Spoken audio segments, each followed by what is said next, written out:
Keluarga Gruber tinggal di Hinterkaifeck, Bavaria, Jerman. Mereka terdiri dari si ayah yang bernama Andreas dan berusia 63 tahun, si ibu yang bernama Kazilia dan berusia 72 tahun, putri mereka bernama Victoria yang berusia 35 tahun dan telah menjadi janda dari 2 orang anak. Yang pertama bernama Kazilia seperti nama neneknya dan berusia 7 tahun, serta Joseph yang baru berusia 2 tahun. Mereka tinggal di sebuah ladang peternakan yang besar bersama dengan seorang pelayan. Hingga memasuki akhir tahun 1921, pelayan tersebut mendapati sejumlah keanehan di rumah keluarga Gruber. Semua dimulai ketika si pelayan mulai mendengar suara-suara misterius dari atap rumah, mulai dari suara barang sampai suara langkah kaki. Selanjutnya, si pelayan mulai kehilangan kunci-kunci rumah dan kunci gudang. Bahkan, pintu gudang peralatan ditemukan telah dirusak oleh seseorang. Merasa takut dengan semua itu, pelayan keluarga Gruber memutuskan untuk berhenti. Tak lama berselang, datanglah pelayan baru yang bernama Maria Baumgartner dan berusia 44 tahun. Keanehan pun masih terus terjadi sampai memasuki tahun 1922, di mana Andreas mulai menemukan koran lain yang tidak pernah dibeli oleh keluarga Gruber. Hanya saja, Andreas tidak ambil pusing dan mengira kalau tukang koran salah mengirimnya. Lalu, pada bulan Maret 1922, Andreas menemukan jejak kaki dari arah hutan menuju rumah keluarga Gruber. Masalahnya, jejak kaki itu hanya satu arah. Tidak ada jejak kaki kembali ke hutan. Sayangnya, Andreas tidak merasa curiga maupun panik dengan penemuan itu. Meskipun dia sempat menceritakan berbagai kejadian aneh di rumahnya kepada para tetangga. Hingga memasuki awal April 1922, di mana si kecil Kazilia tidak kunjung masuk ke sekolah. Tukang pos juga mulai melaporkan keanehan mengenai surat dan koran yang menumpuk. Para tetangga juga diherankan dengan absennya keluarga Gruber, meskipun mereka dapat melihat kalau cerobong asap di dapur keluarga Gruber masih mengeluarkan asap. Pada tanggal 4 April, tetangga mereka yang bernama Lorenz Littenbauer mengirim kedua putranya untuk mengecek kondisi keluarga Gruber. Putranya kembali tanpa berhasil bertemu dengan anggota keluarga Gruber. Dari situ, Lorenz memutuskan untuk mendatangi rumah keluarga Gruber bersama 2 orang tetangga lainnya. Sesampainya di sana, Lorenz segera mendobrak gerbang untuk memasuki gudang dan menemukan 4 jasad tanpa kepala. Mereka adalah Andreas, istrinya Kazilia, Victoria, dan Kazilia kecil. Setelah mendapati 4 jasad mengerikan itu, Lorenz segera membuka pintu rumah keluarga Gruber dan masuk sendirian untuk mendapati kalau pelayan keluarga Gruber yang bernama Maria dan si kecil Joseph telah tewas dengan kondisi serupa.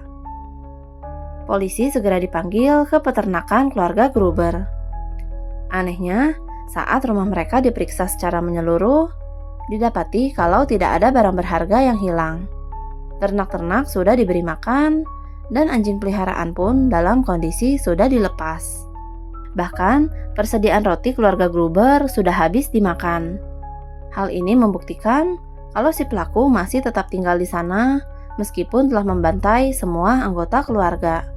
Sebab, dari hasil pemeriksaan diketahui kalau keluarga Gruber diperkirakan telah tewas pada tanggal 31 Maret 1922 atau 4 hari sebelum ditemukan. Bahkan, polisi meyakini kalau si pelaku telah diam-diam tinggal di atap keluarga Gruber sejak 6 bulan sebelumnya, di mana suara-suara mulai terdengar.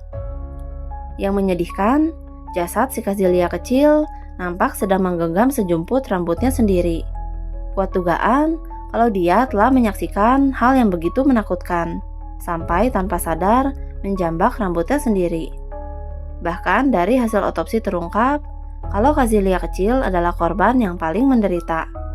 Sebab, selain merasakan horor ketika menyaksikan keluarganya dihabisi, Kazilia juga rupanya masih sempat hidup selama beberapa jam setelah diserang oleh si pelaku.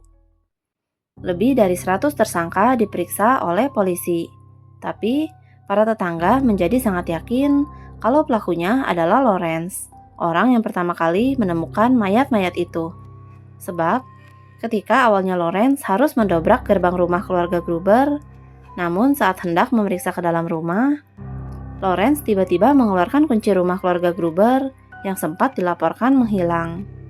Saat ditanyakan, mengapa Lawrence masuk sendirian ke rumah keluarga Gruber tanpa takut kalau pelakunya masih di dalam, Lawrence mengatakan kalau dia ingin mengecek putranya yaitu Joseph, putra bungsu Victoria yang terang-terangan diklaim sebagai putranya. Lawrence juga diketahui memindahkan lokasi jasad saat masuk ke dalam rumah. Para warga memang sempat mendengar desas-desus kalau Lawrence dan Victoria menjalin hubungan gelap. Lawrence juga diketahui sebagai pengganggu penyelidikan karena sempat beberapa kali menghalangi jalannya investigasi yang dilakukan oleh polisi. Hanya saja, Lawrence tidak pernah ditangkap dan diperiksa sebagai tersangka. Pada akhirnya, misteri pembantaian keluarga Gruber tidak pernah terpecahkan karena TKP telah terkontaminasi oleh para tetangga yang penasaran sebelum polisi sampai di lokasi. Dari mulai memindahkan posisi para jasad, menggeser perabot rumah, dan bahkan sempat-sempatnya memasak dan makan di dapur keluarga Gruber. Hal ini berdampak pada perbaikan penanganan TKP terhadap kasus-kasus pembunuhan di Jerman. Beberapa tahun sejak pembantaian keluarga Gruber, tetangga mendapati kalau Lawrence tengah memeriksa peternakan keluarga Gruber yang sudah tinggal puing. Saat ditanyakan, Lawrence berkata kalau si pembunuh tidak berhasil menguburkan jasad mereka, sebab tanahnya terlalu beku untuk digali. Perkataannya semakin memperkuat kecurigaan semua orang, sebab siapa yang sampai memikirkan kemungkinan itu kalau bukan pembunuhnya sendiri? Subscribe akun YouTube aku untuk dengerin cerita lainnya, biar aku yang bacain dan kamu yang dengerin.